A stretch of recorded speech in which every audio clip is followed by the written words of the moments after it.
कि हिंदुस्तान को एक सच्चाई और देखनी चाहिए कि आज वो लोग जो बहुत बड़ी बड़ी बातें कर रहे हैं, ज्ञान की बातें कर रहे हैं ना, किसान के लिए पीड़ा है, किसान आत्महत्या कर रहा है, किसान के घर में भोजन नहीं है, किसान क्या करेगा, किसान झोपड़ी में रहता है, किसान का बच्चा पढ़ नहीं पाता है। इतने सालों से, 70 सालों से इस देश का दोहन किया, इनको किसान का दर्द नहीं दिखाई दिया, इनको किसान की पीड़ा नहीं दिखाई दी। जब इन्होंने अपने बिचौलिए बिठाए मंडियों के अंदर इन्होंने इलेक्शंस नहीं होने दिए, वही लोग मंडियां, इनकी कमिटियां चलाती रही, और जो 100 रुपए का सामान होता था, जिसके 100 रुपए किसान को मिलने चाहिए थे, उसके 50 पैसे दिए, किसान को मरने के लिए छोड़ दिया। उसके बाद उस सामान को कोल्ड स्टोरेज में डाला, फसल को मार्केट में उसकी आवश्यकता बढ़ाई, उस 50 पैसे से लिया हुआ सामान 1000 में बेचा, और हम तक पहुंचते पहुंचते वो 2000 का आ गया। 2000 में से किसान को कितना मिला? 50 पैसा। 50 पैसा। इन लोगों की बदौलत, ये बिचौलिए जो बैठे हुए हैं और इनके जो राजनीतिक आका बैठे हुए, उन लोगों की बदौलत, और जो आज सड़कों में खड़े होकर के चिल्ला रहे हैं, इसी बात का दर्द है, इसी बात का दर्द है। तब इनको किसानों की चिंता नहीं हुई। एक और बात बोलती हूं, 2004 से 2014 तक ये पता कीजिए हिंदुस्तान के किसान, इस हिंदुस्तान के हमारे किसानी कृषि मंत्री कौन थे? मैं बता देती हूं नाम, शरद पवार जी थे। और अब आप एक काम कीजिएगा, मैं ये डेटा मैं आपको नहीं बताऊंगी, आप 2004 टू 2014 तक ये निकालना कि कितने किसानों ने हिंदुस्तान के अंदर आत्महत्या करी, किस पूरे देश के अंदर और राज्यों के अंदर, और खासतौर पे महाराष्ट्र के अंदर। निकालेंगे, दूध का दूध और पानी का पानी हो जाएगा, इनका काला चेहरा सामने आ जाएगा।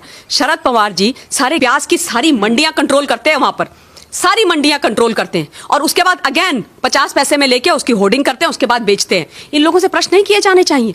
ये लोग जिम्मेदार नहीं है? कितनी आत्महत्याएं हुई हैं किसानों की महाराष्ट्र के अंदर, सुशील, ये तो सारा विश्व जानता है, ये केवल हिंदुस्तान की बात नहीं है। देश के अंदर कितनी आत्महत्याएं हुई इस पीरियड के अंदर? कहां थे ये लोग? कहां थे? क्यों किसानों के लिए खड़े नहीं हुए? क्यों किसानों के लिए बिल नहीं बनाए? क्यों किसानों के लिए रिफॉर्म क्यों नहीं हुए? क्यों किसानों की चिंता नहीं करी? क्यों नहीं करी? और आज एक प्रधानमंत्री, एक चाय बेचने वाले के बेटे ने जब इस देश में गरीबों के साथ, किसानों के साथ खड़ा होना शुरू करा, तो इनके दिलों के अंदर दर्द होने लग गया, इनको तकलीफ होने लग गई, और ये बिलों से बाहर निकल करके तो ऐसे आ रहे हैं जैसे पता नहीं क्या हो गया, क्योंकि इनके जो जहरीले फन है ना, वो कुचले जा रहे हैं। इसलिए तकलीफ है। आज किसान को जब उसका हक देने की बात आई है, तो किसान को तुम बरगलाओगे? खालिस्तानी बिठा दिए हैं भाई। सोचिए आप, सबसे पहले शुरुआत ही हुई थी खालिस्तानी, वो आकर के इस आंदोलन में बैठ गए।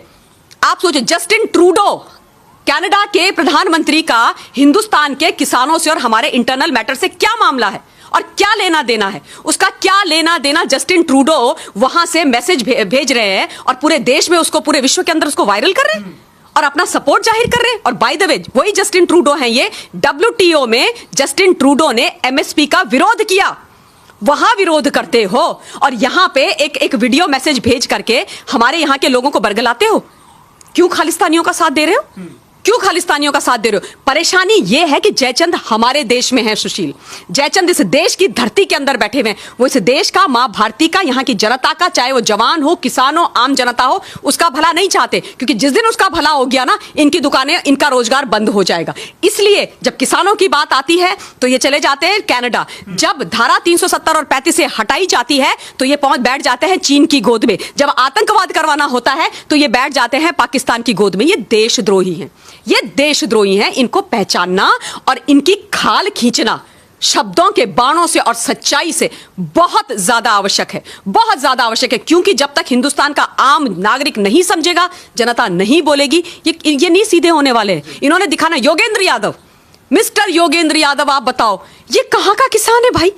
मैंने तो आज तक इनको, मतलब आप पूछिए इनसे पूछिए कि इनकी कितनी बीघा जमीन है, इनको पूछिए बीघा होता क्या है, पूछिए आप इनसे, अंग्रेजी बोलते हैं एलीट, इनसे पूछिए बीघा क्या होता है, कितनी बीघा जमीन है आपकी, पूछो आप, और कहां पर है, और कितने आपके यहाँ कितनी मतलब कभी आपने की है, कभी कोई रोपाई की है कभी गांव में जाकर के?